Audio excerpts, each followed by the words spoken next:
Hello, this is our automatic popcorn machine. Now I will show you how to add corn and fill the cups.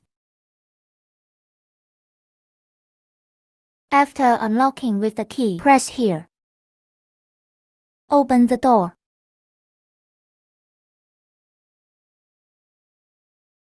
Then we open the top. Here are the tanks of corn stalk. It can hold the different flavors of corn. One is sweet and the other is salty. This is our cup holder. It can hold lots of cups. We open the covers.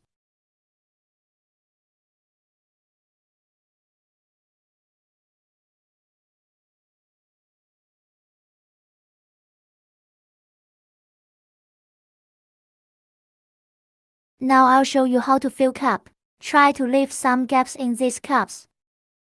Not too tight. Then add it directly from the top.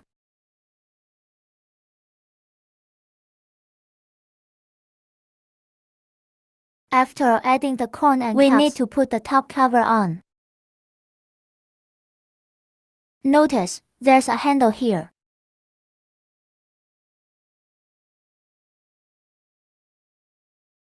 You have to cover the top tightly and here. Finally, we close the front door and lock.